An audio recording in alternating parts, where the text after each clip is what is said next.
Amigas e amigos, hoje o TVE Entrevista e o canal Bob Fernandes no YouTube conversando com uma pessoa que nos faz rir e também nos faz pensar.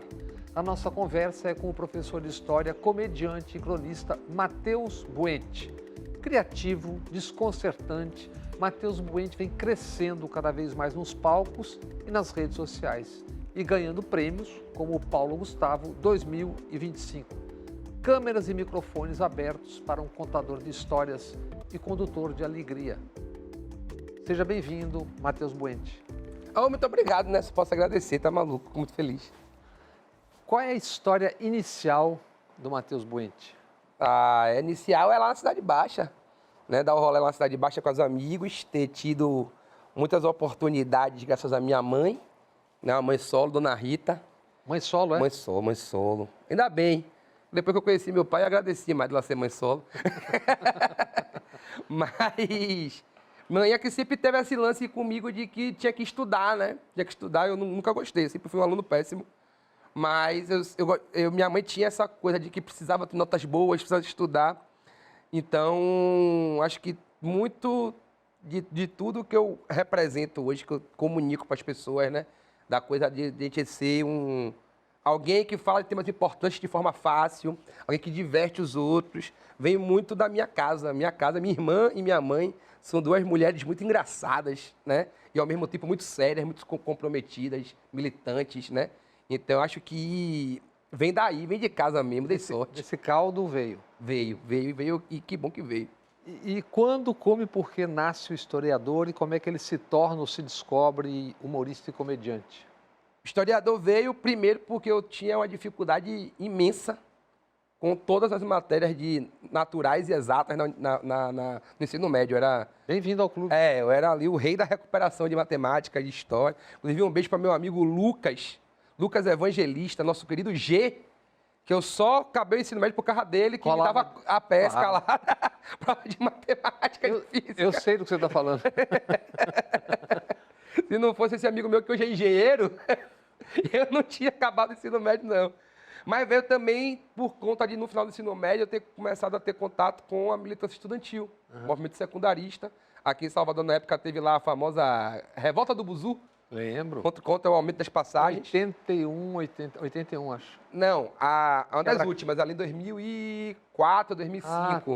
Não quebra lá. Não quando invadiram a UFBA, nem naquela... Tá. Mas se tornou meio que uma questão de honra do movimento estudantil barrar o aumento da passagem. Então, virava e mexia, tinha uma grande manifestação, né? E ali, no início dos anos 2000, eu era ensino médio, estava nesse contexto, e aí me pegou essa coisa de falar de história, entender, procurar uma profissão que fosse mais política. Aí nessa, fiz o vestibular e fui aprovado, ganhei uma bolsa de estudo lá na UXAL, né? E aí virei historiador, né? Nessa balada aí de querer ser essa pessoa que entende das coisas, de ser sabido, como dizia meu avô. Mas e o humor? De casa, tudo bem, mas como é que você começou começaram a te dizer que você tinha graça? Velho, em algum momento, Bob, eu fui monitor de um programa que chama Universidade para Todos, que é um cursinho popular que tem na UNEB, né? Eu professor de cursinho. E aí um aluno meu do cursinho gostava, que as aulas eram muito divertidas, né? E ele falou comigo, sua aula parece um stand-up. Só que o rapaz sabia o que era stand-up e eu não sabia na época, eu não tinha ideia do que era. Não me ofenda. E aí naquela de tipo assim, como é que você reage? Será que o aluno tá me zoando, ele tá me elogiando? Agradeci, né? Fui embora, cheguei em casa, fui pesquisar o que é stand-up, porque esse cara tá falando que eu faço na aula, para saber se ele tava, né, falando bem ou falando mal do material. E aí eu vi e entendi, que eu fiquei, caramba, que coisa maravilhosa, isso aqui é excelente. Fiquei com isso na cabeça, me tornei um fã. Anos depois, eu já desempregado. Isso que época, mais ou menos? Quando eu descobri o que era stand-up, é ali 2010. Né? Me formei e tudo. Como todo recém-formado, fiquei desempregado, esperando o concurso da prefeitura me chamar, que eu tinha passado, levou 4 anos para me chamar. E aí eu fui me aprofundando nisso, e aí rolou a oportunidade de descobrir que tinha uma galera fazendo stand-up aqui em Salvador. Meu amigo Thiago Banha, que é meu grande amigo até hoje, Renato Laurentino, Lucas Carazé, que era uma galera que fazia show aqui.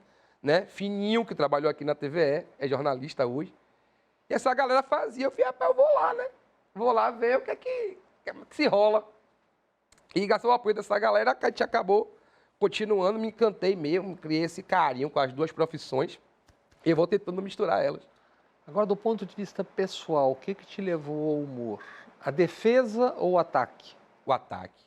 A possibilidade de falar mal dos outros me encanta, velho. Agora, o Suassuna dizia que só tem graça se for pelas costas. Você fala pela frente. Mas aí te tem a barreira do palco é maravilhosa, aquela parede invisível, a quarta parede, né? Que tem ali o vídeo, que tem o teatro, aquilo ali é fantástico. Porque a permissividade, que hoje em dia alguns colegas comediantes até confundem com crime. Vamos falar disso. Né? Mas a permissividade que o palco lhe dá, para mim, que fui uma criança pobre periférica, né? Era tímido ou não? Não, nunca fui tímido, mas ao mesmo tempo eu tinha um receio de me expressar. Social. Porque eu tinha ali uma bolsa na escola particular, Receio então eu não social. podia também ser muito um cara que causava muito, porque podia perder a bolsa. Qual era o colégio? Colégio de São José, na Cidade Baixa. Né? Então também tinha uma coisa assim, uma escola católica, muito repressiva, muito conservadora. Então muitas vezes eu nunca fui tímido. Com os meus amigos eu estava ali brincando, zoando ao máximo. Mas para geral, eu tinha sempre um freio puxado, que eu não posso falar besteira, né? Não posso ficar exposto aqui, porque não tem ninguém para me defender, não tenho parente rico, não tenho... Já aprendeu no código, né? De casa, a mãe falava, rapaz, não procure confusão na rua não, pelo amor de Deus, que só tem eu para resolver, não vai dar certo. Então a gente tinha essa coisa dentro de casa. E acabei indo, né? Então o palco acabou me oferecendo uma coisa que eu já sempre tinha vontade, né? De falar para os outros, de falar e ser escutado, de ter relevância. Eu acho que, no fundo, todo militante político, toda pessoa que tem essa coisa de gostar de falar, quer ter audiência, né? Quer falar para alguém. E o stand-up propiciou isso. E chega uma hora que você fala sem se sentir que está sendo ególatra. Estou falando o que eu quero falar e estou falando o que eu tenho que falar do jeito certo. Isso, exatamente. É uma satisfação pessoal, mas longe de ser viagem de ego. É porque você, em determinado momento, você entende que Pô, eu posso exercer esse papel. Tenho o que dizer, quero dizer. Exato, eu posso ter essa possibilidade. Por quantos anos você foi ao mesmo tempo humorista, comediante e professor de história? Eu fui as duas coisas ao mesmo tempo por 8 anos. 8 anos. Eu trabalhei em escola 15, fazendo comédia eu tenho 10, mas os últimos 2 anos eu estou afastado da sala de aula. Então, 8 anos foi fazendo as duas coisas. Licença não remunerada, é isso? Licença não remunerada. Tem tempo para... Acabou, eu tenho que ir lá na secretaria resolver o que é que eu vou fazer de minha vida ainda. E não sabe ainda? Eu acho que eu vou me exonerar. É? Eu acho que sim, eu vou ter que abrir mão desse primeiro sonho para correr atrás do segundo. Estou fazendo terapia para resolver isso. Tá fazendo? Estou levando essa questão. Um beijo para Magnólia, minha terapeuta. Eu imagino essa sessão. Queria assistir uma de vez em quando. Maga é maravilhosa, a Maga está me ajudando aí a entender. Eu imagino que, ao menos eventualmente, o professor e o humorista atuavam ou atuam usando ambos os talentos, né? Não, isso aí foi fantástico. A partir do momento que eu comecei a levar as coisas que eu aprendi para fazer comédia para a sala de aula, mas minha aula melhorou de uma forma, assim, maravilhosa. Meus alunos têm saudades, reclamam. Alguns até falavam, professor, você é muito mais legal no vídeo. Aqui você é meio chato. Mas foi muito bom, muito bom. E um elogio constante que eu recebo nas apresentações é que o texto é muito didático. É que o material, ele ajuda você a entender. Você ri, mas também entende algumas coisas. Isso aí é inevitável que veio da experiência em sala de aula. E posicionado também. Você tem, por exemplo, a questão racial, você trata com humor, mas muito seriamente. Mas tem que ser, né? A gente não pode, no Brasil você tem que tratar qualquer tema racial com muita seriedade, com muita atenção, com muito cuidado. Não pode falar de qualquer jeito, né? É um tema muito dramático na nossa sociedade. Você já teve algum problema? Porque nos últimos anos, pelo menos, você tem tido no Brasil todo problema com aluno. Eu tenho um irmão que é professor. Também escola estadual, no caso, né? Você teve já problemas com aluno mais fora da casinha e tal? Ou como é que você contornava? Não, assim, de verdade, só tive um aluno. Um aluno que, muito aborrecido por conta de... Ele não frequentava as aulas e acabou sendo reprovado. Apareceu no final do ano na escola, dando um apavoro além dos professores. Insinuando que era envolvido com a criminalidade, tudo mais. A gente Em algum momento eu sentei com ele e fiz, ó, deixa eu lhe explicar o que é que aconteceu. Você não apareceu. Tipo, ó, para poder te ter nota, tem que ter frequência. Tem uma hora que, depende da quantidade de faltas que você tem, eu não posso fazer nada. Porque isso aqui vai todo mês para lá. Se eu não tirar suas faltas de janeiro em janeiro, está registrado, é um sistema. É assim que funciona, ó, desse jeito, não sei o quê, parará. A gente pode ver o que é que pode fazer para você, mas a princípio não tem muita coisa o que pode ser feito, não. E ele, a partir dele, foi se acalmando. E a gente deu ali ligou para a Secretaria de Educação, explicou quem era o rapaz, o que estava acontecendo. Fizemos ali uma provinha com ele, a coisa de registro, ele se acalmou e foi contornado, né? Porque eu também não sou da reprovação, eu não gosto de prova de múltipla escolha, eu acho um saco para mim, para o menino. E cá para nós até por causa do trauma com as exatas, né? De tudo, sabia? De tudo. Eu acho muito injusto medir meses, às vezes anos de estudo numa tarde. Até porque a gente tira pela gente mesmo, lembra o que foi e fala, pô, isso aqui para mim era sânscrito, né? Exato. Eu sou contra Enem, eu sou contra vestibular, eu sou contra a semana de prova. Eu acho que o professor tem que construir uma avaliação permanente de seu aluno, de forma processual, entender o desenvolvimento dele, porque eu recebo aluno que é maravilhoso, inteligentíssimo, faz raciocínios complexos, abstrai maravilhosamente, e tem outros que têm dificuldade de leitura. Como é que eu vou avaliar igual? Eu vou dar a mesma prova para os dois? Não. Porque a escola é para acolher, menino, não posso ter uma escola que o menino entra lá e fica com raiva. Se revolta, se aborrece com aquela instituição, né? Então, eu acho que tem que acolher ele. Então, se um tem dificuldade de leitura e melhorou na leitura, ele tem que ser aprovado. Ele tem que ter uma nota boa, porque o que ele podia fazer para melhorar, ele fez. O outro, que estava mais na frente, a gente cobra de outra forma e ele vai mostrar também que tem uma caminhada, né? Você é contra fechar a porta. Sou totalmente, não pode. Educação tem que estar de porta aberta o tempo todo. Eu sei que a pergunta chama piada, mas vamos lá. O que a história do Brasil e o humor têm em comum e como se retroalimentam, ao menos para você? A história do Brasil, ela é uma piada gigantesca, né? Porque eu acho que tem uma parada muito legal na história do Brasil, que eu sou aficionado e eu pesquisei muito a independência do Brasil na Bahia, né? O 2 de julho. Eu sou um defensor de que a gente comemora a independência no dia errado. 7 de setembro não deveria ser comemorado. A gente deveria comemorar o 2 de julho, principalmente depois de 88. Acho que ali na hora que acabou a ditadura militar e refizemos a Constituição, deveria ter mudado a data da independência também.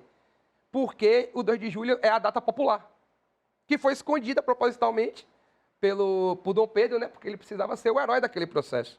Caso contrário, as pessoas lembrariam que ele é português, que ele era filho de Dom João, e que não fazia sentido nenhum gritar independência e o país ser governado pelo herdeiro do cara que a gente estava botando para fora. Ainda mais consta que quando o cara parou para fazer xixi, né? Então, um pit stop no banheiro, chilique de um playboy que brigou com o pai, a real é essa. Né? Então a gente pode olhar com essa perspectiva de ridicularizar os poderosos, né? Assim como a Inconfidência Mineira é outro chilique de playboy, né? Que quando a gente olha para a Conjuração Baiana e olha para a Inconfidência Mineira, você percebe porque um é inconfidente e o outro está conjurando. Né? Então, são perspectivas muito interessantes que acabaram sendo escolhidas, né, pelos poderosos do país para que a narrativa histórica servisse a eles. Como sempre. Então, isso para mim é ridículo, porque isso mostra que por mais poderoso que o cara seja, ele tem que mentir para se legitimar, porque esse poder dele é muito frágil. Isso no humor é maravilhoso, né?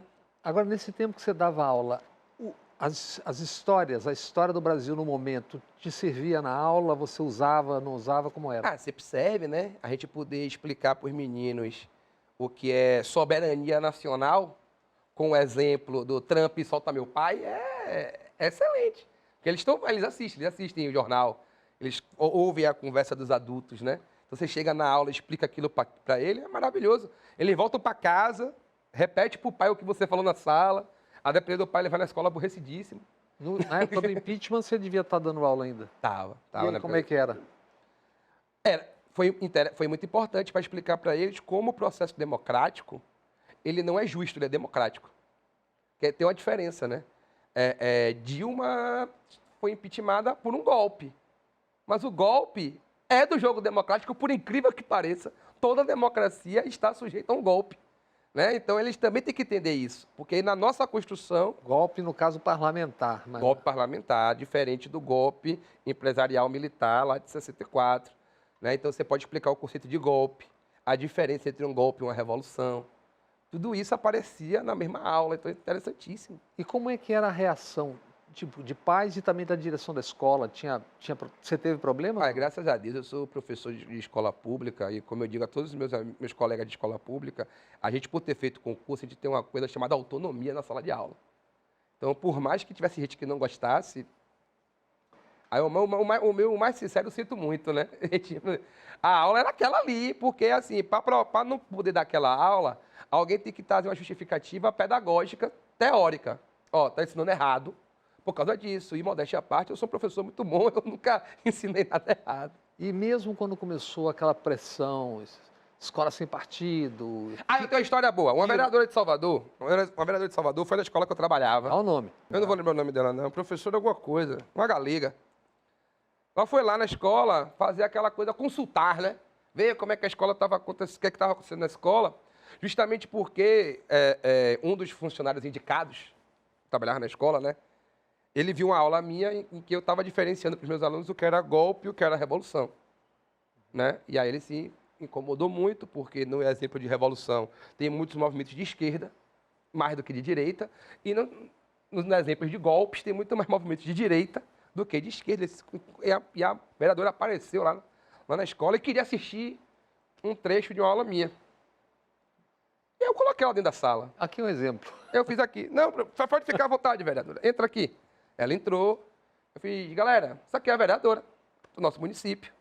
Né? Se vocês não sabem, ela faz parte do poder legislativo. Vocês lembram, né? Que quem faz as leis.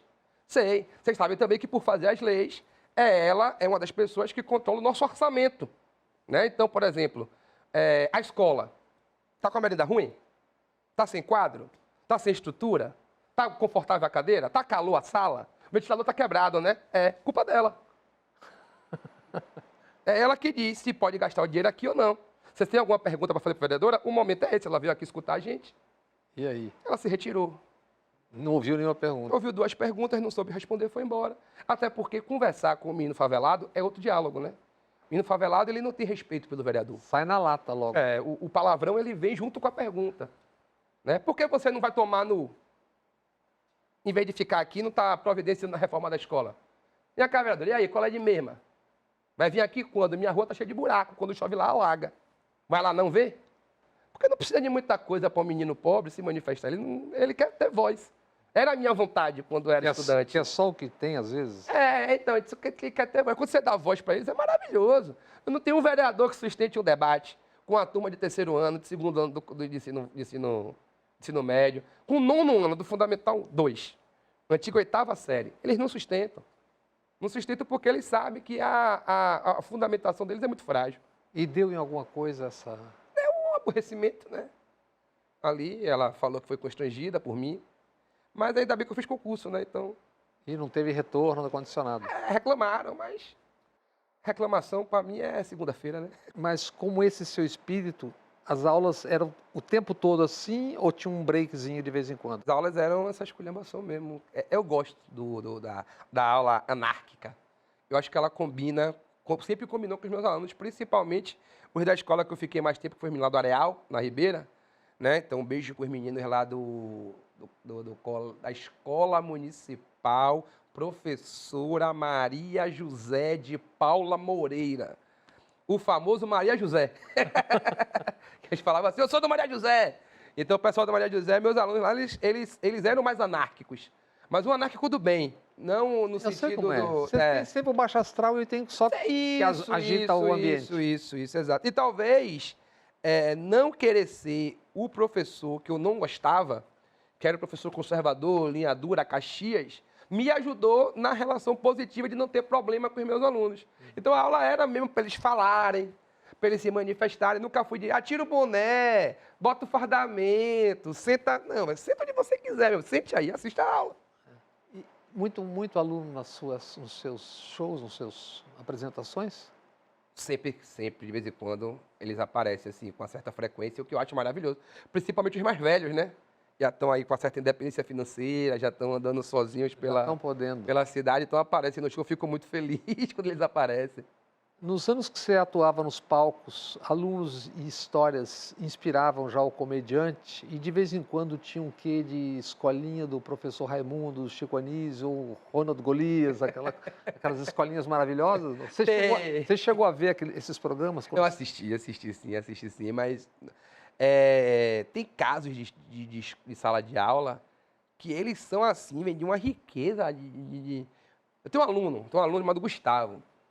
Esse aí eu pedi até para a avó dele autorizar usar o nome dele no show, porque eu não queria inventar um nome pro personagem, porque ia ficar muito parecendo que era mentira se eu dissesse que Gustavo não existia. Gustavo era um menino que ele tinha uns irmãos mais velhos, alguma coisa assim, primos, né? E aí ele assistia Netflix, legendada. E dizia que não entendia nada, porque estava legendado, a legenda passava muito rápido. Mas ele sempre voltava para a sala meio com o espírito do que ele estava assistindo. Vinha Então, era maravilhoso, ele vinha assistir lá um anime, um desenho japonês, ele voltava respondendo como se fosse o personagem. Fazia coisa com a mão, corria com a mão para trás na escola. Karate Kid. Era fantástico. Quando ele assistiu Casa de Papel, ele só me chamava como se eu fosse um ladrão. Ele levantava e fazia, professor, está nascendo um atraco! Porque roubaram a borracha dele. Isso é fantástico.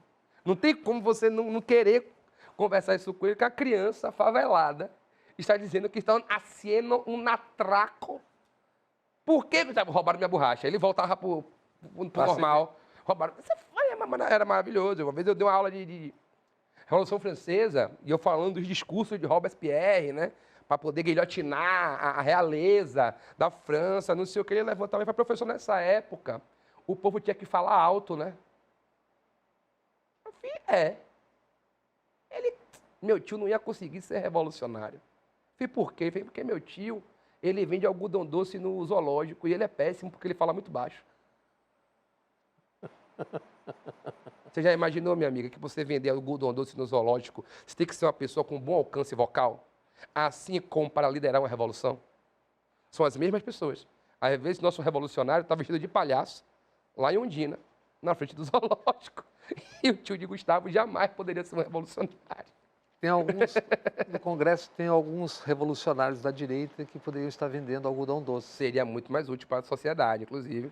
Talvez fosse a grande contribuição deles. Ótimos algodão doce ali, maçãs do amor, apito. Pensou em colinha com algodãozinho? Seria excelente.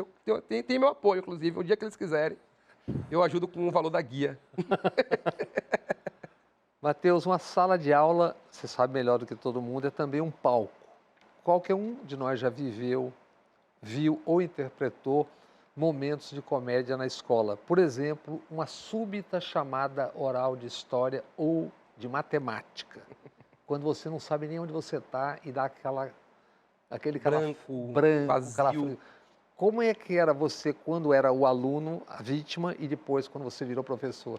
Eu só sofria. Eu, como aluno, sempre estava me escondendo, né? Estava sempre assim, não me chama, não me chama, não me chama, não me chama, não. Até porque, invariavelmente, eu não tinha feito a tarefa. Porque para quem faz a tarefa, é mais fácil, porque a pessoa fez, ela sabe. Nada, ela consegue dizer a resposta. O meu caderno estava em branco, pô. Meu caderno de matemática, eu era um aluno... Eu não era um aluno exemplo, não. Eu sempre fui um adolescente esperto, inteligente, comunicativo. Então, o meu avô dizia que eu resolvia tudo no Somebody Love. Para dar um exemplo lá da escolinha do professor Raimundo, né? Eu dizia, se fosse tudo seu, é no Somebody Love, né? Você gosta de conversar. Eu adorava conversar, mas eu nunca fui uma pessoa muito estudiosa. Fui me tornar estudioso na universidade. E aí, por causa do meu trauma, eu não fazia isso com os meus alunos. Na real, eu gostava muito de propor para eles uma avaliação em conjunto, né? Então, eu fazia assim, galera, se ligue, como é que vocês querem fazer o trabalho dessa unidade? Vocês querem fazer o quê? Ah, não sei, então vamos fazer assim, faz aí, 4 grupos. Cada grupo agora conversa e me diz como é que vai apresentar o trabalho. O tema é colonização do Brasil. Tem que explicar como foi a colonização. E aí? Aí foi como você quiser, meu filho. Quer fazer um vídeo? Quer fazer uma maquete? Quer fazer uma peça? Quer cantar uma música? Quer dançar? Se você me explicar como foi a colonização de um jeito certo, o formato... E aí vira um Lego, né? Porque cada um vai no seu jeito Exato. e encaixa, né? E aí, acho que a partir do momento que eu desbloqueei essa... Que eu li Pedagogia da Autonomia, de Paulo Freire. Que todo mundo lê Pedagogia do Oprimido, né? Que é o primeiro livro, a grande tese dele está ali, né? Mas depois da Pedagogia do Oprimido, ele escreve Pedagogia da Autonomia, que é como se fosse um complemento àquilo, né? De como é que você faz o oprimido não querer reproduzir o pensamento do opressor. Para ele, é dar ao oprimido, na fase educacional, autonomia. Então, a capacidade do estudante poder resolver os próprios problemas. O professor não tem que dar a solução para ele, porque se o professor dá a solução, ele passa a reproduzir o que o professor acha. E muitas vezes o professor vai estar ocupando um lugar de opressor. Porque se a gente pega quem é que faz universidade, quem é que forma, quem é que passa em concurso para chegar lá e dar aula, em geral, são pessoas que costumam corresponder mais ao pensamento da elite do que ao pensamento das camadas populares. Então, o que ele defende é que o professor sair disso, ele precisa dar autonomia para o aluno. Então, apresente o problema, mas deixe a construção da solução para o indivíduo. E a partir do momento que eu li isso, entendi isso, eu levei para a minha sala de aula e olha, eu, em experiência particular, acho que funciona demais. Eu sempre recebi muitos elogios dos meus alunos e sempre tive trabalhos assim maravilhosos. Alguns bem ruins, mas eu acho que se eu mandasse fazer uma maquete, a maquete ia ficar feia do mesmo jeito. Não é porque eu dei liberdade que ficou fuleiro, eu acho que eles não iam se dedicar independente do projeto, né? Mas também outros que eu acredito que, se eles não tivessem liberdade para fazer, não ficariam tão bons. Ainda bem que não tem ninguém ouvindo a gente aqui, vendo, a gente pode Segredo. comentar, só o segredo. O que não se sabe, mas não se diz, é que a cola ou a pesca também ensina. Eu penso, é verdade. Inclusive, quando o cara vai fazer aquela coisa desse tamanho, com aquela letrinha, ele está estudando sem Está saber. copiando uma coisa ali, né? Está copiando, Sem saber que está estudando, só para não ceder ao jogo. Eu particularmente, sempre gostei da prova com consulta também, né? Os meus alunos, rapaz, não sabe não? Não, pega o livro. Hoje, professor, pega o livro para responder. Aprenda. Se você não sabe, velho, eu quero que você saiba. Não tem problema nenhum. Pega o livro. Pega o livro, abre no capítulo da matéria, lê o que está lá no livro. Acha que achou uma resposta, copia aí. Fique à vontade. A escola não pode ser punitiva. A gente tem que criar uma relação com a educação de não punição. Acho que isso é o lugar mais bonito da escola. É você ter ali um local seguro para a criança e para o adolescente saber que ele pode errar. Que ele pode errar, que alguém vai ajudar ele, não que ele vai errar e alguém vai punir ele.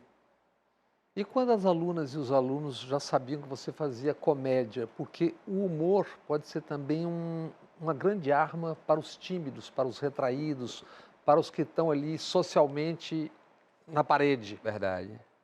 Não, Gustavo me dizia assim, professor, você é mais legal editado. Editado? Editado. Ele viu os vídeos de 1 minuto, 2 minutos na rede social, né? Ele falou, professor, você é mais legal editado, viu? Eu falei, 50, mas se você pegar, Gustavo, toda a aula nossa que tem 50 minutos, tem 2 minutos muito legal. É que fica espalhado nos 50, né? Mas se a gente fizer um recorte, fica legal. Ele, é verdade, né? Eu fizer. Você vê, eu sou muito legal, por 2 minutos. Outros 48, eu tenho que mandar você calar a boca, eu tenho que fazer a chamada, eu tenho que pedir você se sentar, você parar de tomar as coisas do colega. Isso também faz parte do nosso dia a dia. Interpretar então, o Casa de Papel. Mas era legal ver eles se sentindo mais abertos, né? A fazer uma brincadeira na sala, a fazer um comentário. Talvez por vir assim, esse professor é diferente, né? Ele é blogueiro. Ele é blogueiro e não vai ser igual Dona Tereza. Que Dona Tereza manda sentar na fila, manda tirar o boné, responder a chamada, tem que ficar em silêncio a aula toda. E esse professor aqui, Matheus, é mais relaxado, né? Então talvez eu possa relaxar também um pouquinho, então isso era muito legal. Indo para o humor agora, para você, o que se torna baixo astral no humor? O humor como muleta para ser racista, né? Praticar crime. Inclusive, isso me atrapalha profundamente, porque eu não faço isso. E em vários lugares eu tenho que falar sobre isso, infelizmente, né? Mesmo não sendo uma prática minha. E aí, às vezes, isso até repercute, porque te chega a algum lugar e o colega vai falar lá que, mas foi no programa de Bob Fernandes e disse que tem comediante racista. Mas tem. É que vocês não querem que fale? Se não fala, some o problema? Né? A gente vai meter de Morgan Freeman agora aqui para todo mundo? Não vai, né? Então tem que falar do problema. É um problema que existe. A gente tem comediante que se identifica com ideologias criminosas e que tenta reproduzir essa ideologia de forma pública com a máscara da piada, né? Isso precisa ser enfrentado, precisa ser combatido, porque não pode, né? A gente não pode naturalizar discurso preconceituoso, discurso misógino, homofóbico, machista, capacitista, por aí vai. Isso não pode ser mais normalizado do que já é. Então, pelo menos no palco, a figura pública, ela tem que ser, sim, responsabilizada pelas coisas que ela fala. Isso aí é baixar astral pra caramba. Isso à parte, que eu sei que você não faz, né, tudo que você citou, mas você se lembra de algum momento onde você errou, passou do ponto? Várias vezes. Eu tenho muito vídeo arquivado. Por exemplo? Muita coisa que eu não levei pra internet porque alguém que estava na plateia me alertou. Já fiz... Eu tinha um texto que, por exemplo, eu brincava com os imigrantes chineses que estão aqui na Bahia. E uma vez a pessoa me alertou, ó, isso é xenofobia. Pastelaria, não sei. Isso, piada, enfim. Carlos Gomes. Tava no início da carreira, né?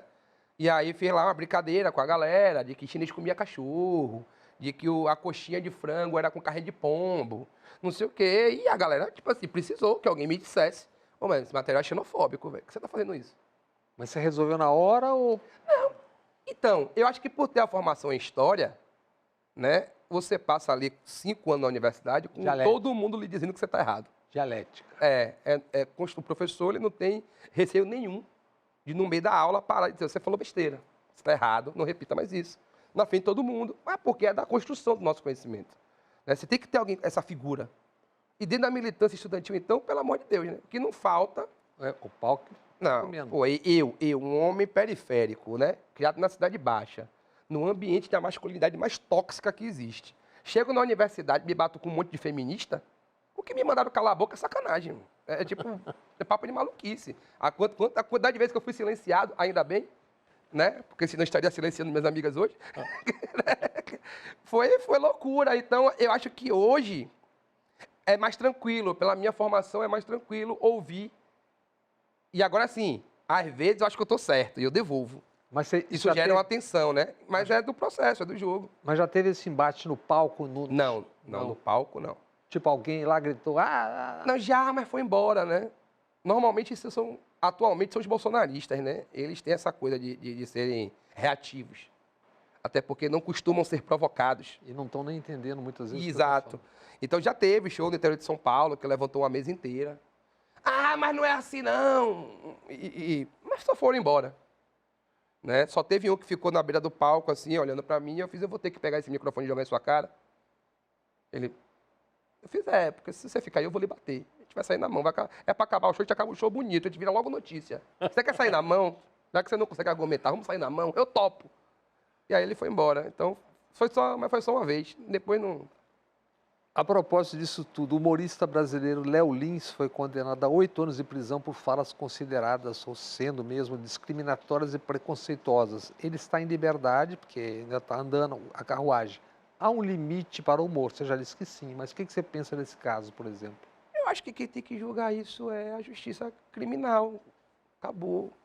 Porque, assim, uma desculpa muito comum que a gente vai ouvir sobre esse caso é a justificativa de que, por ser uma piada, o discurso tem que ser mais permissivo, né?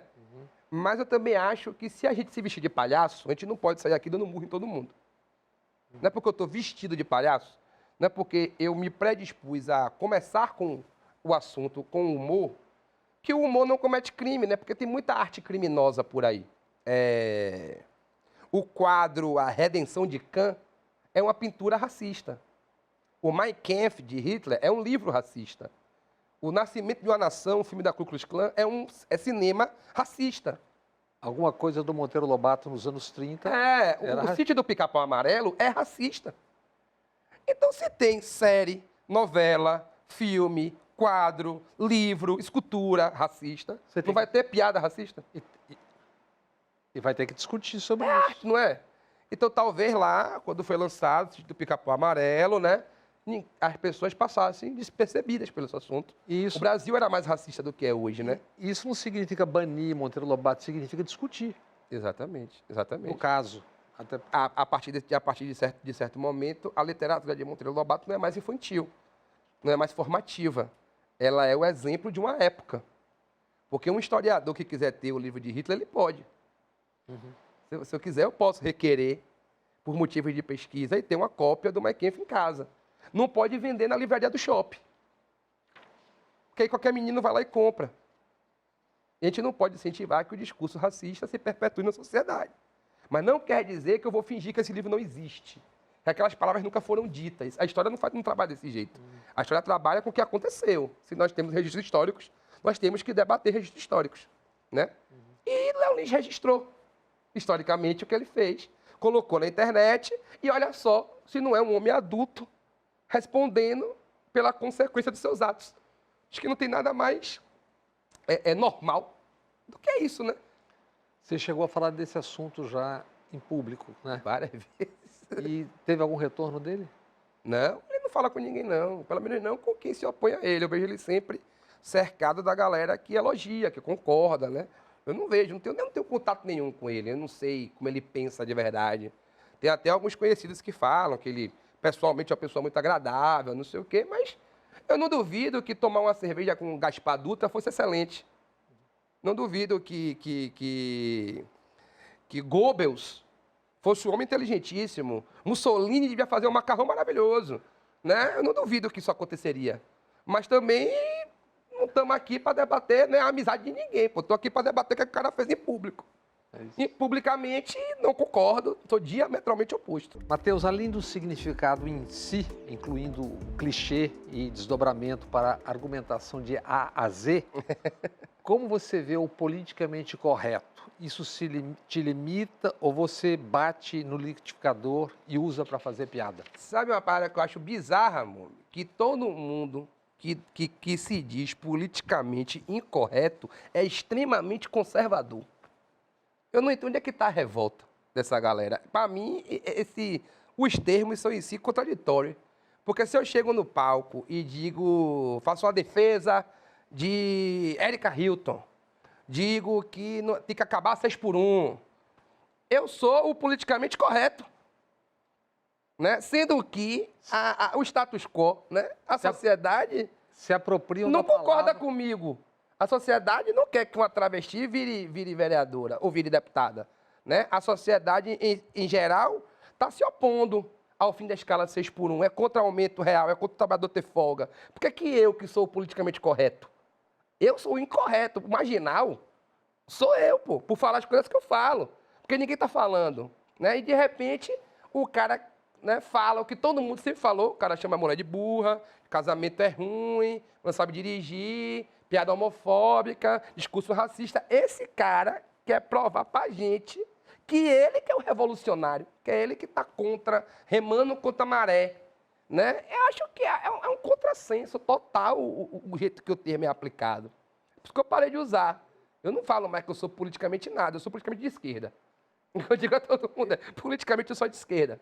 Né? Eu concordo com o fim do capitalismo, eu concordo com a expropriação dos meios de produção, e eu acho que a gente tem que caminhar para essa direção. Fora disso, irmão, de verdade, esse debate de politicamente correto, eu acho que ele é completamente assim, fora da casinha atualmente, principalmente na comédia e na política, né? Onde o cara que é conservador, o cara quer manter tudo onde está, quer convencer a gente que ele que é contra o sistema.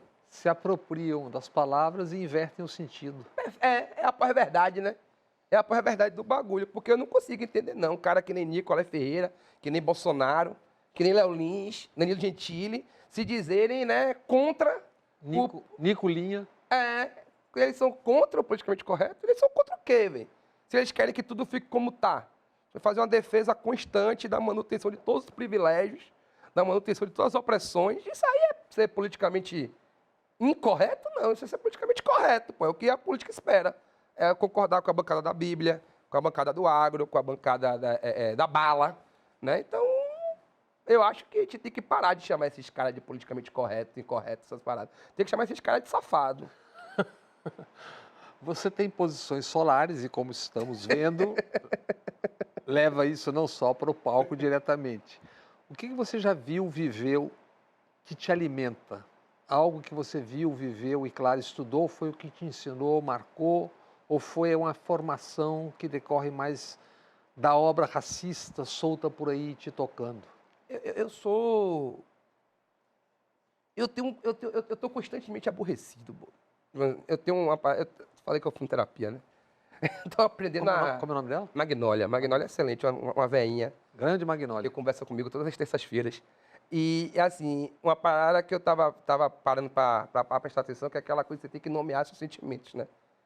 Então, eu tenho uma raiva, um aborrecimento constante por não ver pessoas que eu acho que mereciam ter mais oportunidades, tendo essas oportunidades. Então, os meus pensamentos, o meu aborrecimento, a minha forma de me expressar, ela vem muito desse meu não lugar, sabe? Quando você estava lá na parede. De tudo, desde pequeno eu estou vendo pessoas talentosíssimas, pessoas capazes, pessoas inteligentes, fazendo um trampo ordinário, porque não pode ter, aquela pessoa não pode ser a chefe. Porque o chefe tem que ser o filho de um cara que não tem metade do talento daquela outra pessoa, não tem metade da capacidade, não se esforçou um terço, mas aquela cadeira lá das decisões está reservada para ele, né? E aquela outra pessoa não pode almejar aquela cadeira, porque aquela cadeira não foi feita para que alguém de baixo ocupe. Então, isso que me motiva a falar tudo o que eu falo, porque eu quero causar nas pessoas desconforto mesmo. Eu gosto muito quando a pessoa sai do meu show e fala assim, rapaz, eu vim para rir, estou aqui preocupado. Como é que o Preto Zezé fala? Provocar o incômodo? Não? A gente não pode se eximir de conversas difíceis. As conversas difíceis têm que existir, porque são nessas conversas que residem as possíveis soluções de problemas. Ele fala em provocar o constrangimento pedagógico. É verdade, Pedro Zé fala isso mesmo. Constrangimento pedagógico, é excelente isso aí. Eu acho maravilhoso. Eu uso até uma coisa, eu tenho um personagem no meu show que eu falo que ele gosta de constranger as pessoas.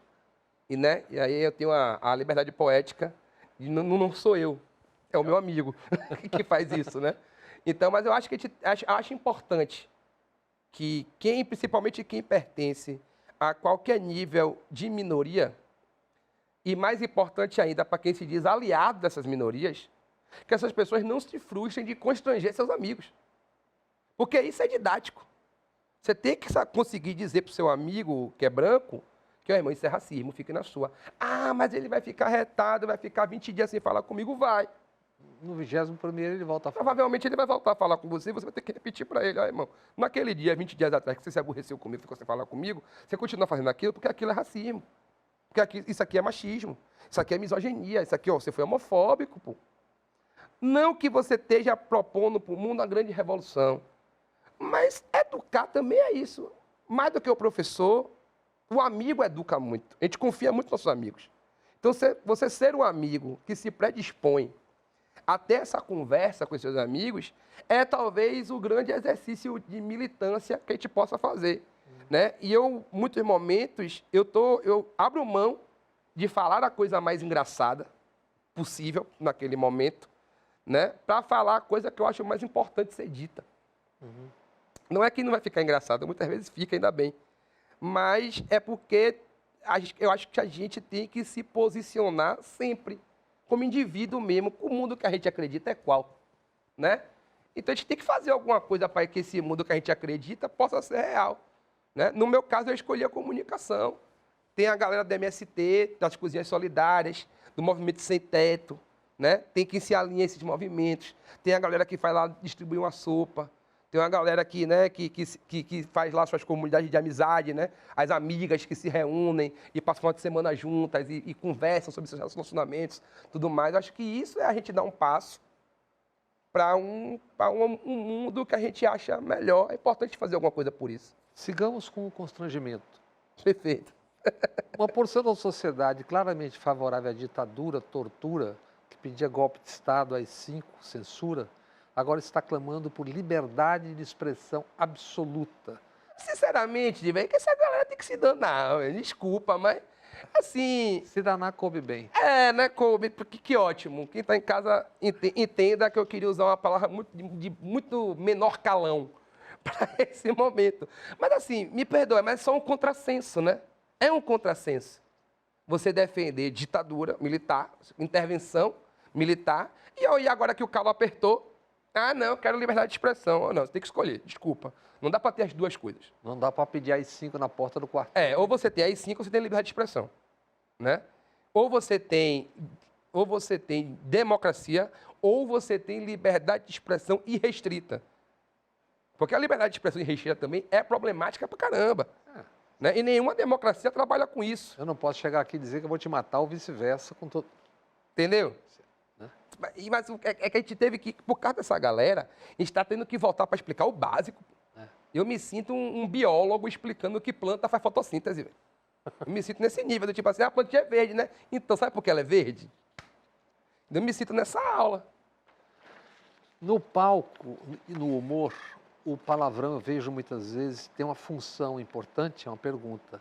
Em vários stand-ups, às vezes, sou exagerado, parece ser uma muleta, ou muitas vezes é uma pausa para arrancar riso, que não está vindo, ou para engatar uma outra piada. Qual é a função do palavrão e até onde que se... Às vezes, Assim, às vezes passa, não passa. teoricamente, né, para você achar alguma coisa engraçada, eu preciso quebrar a sua expectativa. Né? Então, eu construo um pensamento que você vai criar uma expectativa de como essa história se conclui, e eu não faço isso. Aí você ri, normalmente é isso. Mas às vezes você quebra só com tirando a cabeça. Então, aí vai da construção intelectual de cada um. Então, muitas vezes o palavrão ele vai cumprir essa função. O que o comediante quer com o palavrão é quebrar essa expectativa. Ele está falando de algo muito sério, ou ele está te levando para um lugar mais amistoso, e o palavrão vem para... Eita! O susto, né? E esse susto, muitas vezes, ele vem acompanhado do riso. Então, como toda técnica de comédia, ela pode se tornar uma muleta ou não. Se você fica muito dependente dela, em algum momento o público pode perceber que você, não, beleza, toda vez ele faz isso. Aí não cabia essa. É o famoso jogador que só dribla para um lado, né? O atacante que toda vez do mesmo drible, tem uma hora que o zagueiro não está sendo mais enganado, né? Só se for o Garrincha. Por isso que ele era genial, que ele conseguia fazer a mesma coisa sempre. E todas as vezes dava certo, né? Isso é impressionante. Mas, em geral, se você começa a se repetir muito, né? Você vira formulaico. Então, acaba com a quebra de expectativa. As pessoas já criam a expectativa que você vai dar um palavrão. E aí você dá o palavrão. Aí não é mais engraçado. Para você, quem é grande no humor, seja no Brasil ou mundo afora, quem te inspirou, te inspira? Tem um cara gringo que me inspira muito, que é Trevor Noah, que ele é um comediante sul-africano e trabalha nos Estados Unidos. Assisti 2 especiais deles. Um se chama Son of Patricia, o filho de Patrícia, né, que ele fala sobre a vida dele na África, a relação dele com a mãe. E eu admito que o meu show tem umas 2 chupinhadinhas ali do show dele. Tem 2 coisas que eu fiz assim, eu vou fazer isso no meu show também. Eu achei isso tão maravilhoso. Por que não dá uma coladinha? Que eu vou fazer também. Aí se um dia alguém reclamar, se ficou muito parecido, por enquanto, ninguém nunca falou, então eu ainda acho que está no campo da influência. Mas você já declarou.